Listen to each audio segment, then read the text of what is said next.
Frozen shoulder is actually not very common. Subacromial impingement is more frequent. If it's the scapula, what kind of scapula needs chest relaxation? In summary, it's when you help someone rotate and they can't move it. Can you understand this? Please ask if you have questions. Here's a thought question. Suppose you encounter a very high-end client. If it's a man, the member you meet is Lin Qiling. If it's a woman, who do you meet? Wang Yibo. Eddie Peng. Sure, then it's Eddie Peng. Eddie Peng, as long as you recover.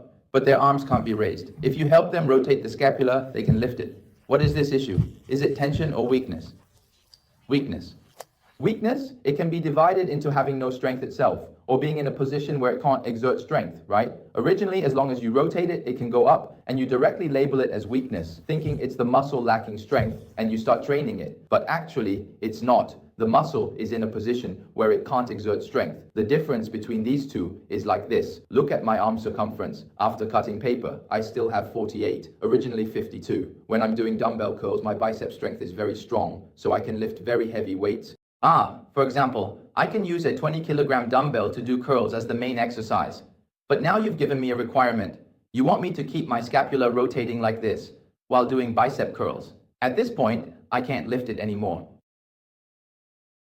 Understand? Because my biceps are in a position not good for force, but that doesn't mean my biceps are weak. Understand? So for many people, when you help them rotate their serratus anterior, their arm goes up and their shoulder doesn't hurt anymore.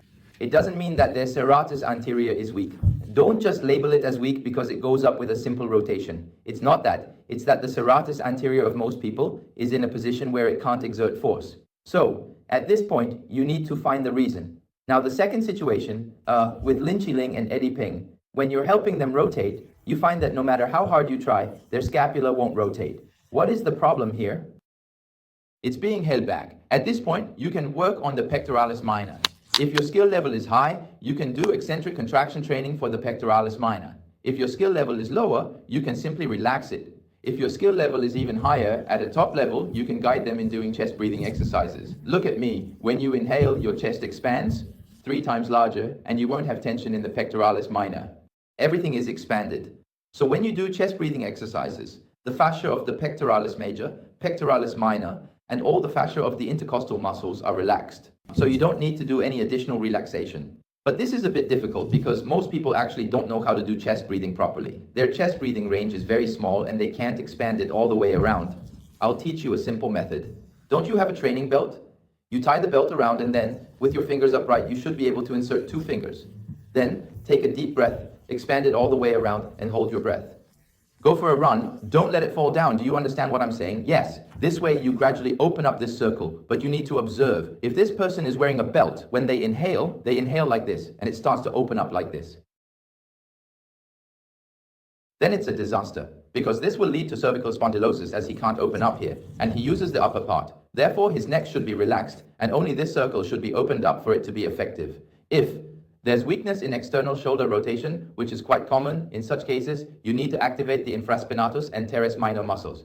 Actually, among patients with frozen shoulder, let me summarize a few points for you. The first point is that the most common issue is insufficient upward rotation of the scapula. The second point is the rotator cuff has issues and there's weakness, so you help activate it because the initial activation and repair are straightforward and don't require much technical skill, so I won't cover that. What I'm telling you involves technical skill, like explaining why this person's scapula is unstable. When it's unstable, why can't you improve it with exercises? That's because your entire approach is wrong. You shouldn't be focusing on the scapula. You should be training the thorax. How do you train the thorax? Many people try to train it. Training the intercostal muscles with planks is ineffective. Planks work the transverse abdominis, not the stability of the thorax. Side planks also don't stabilize the thorax.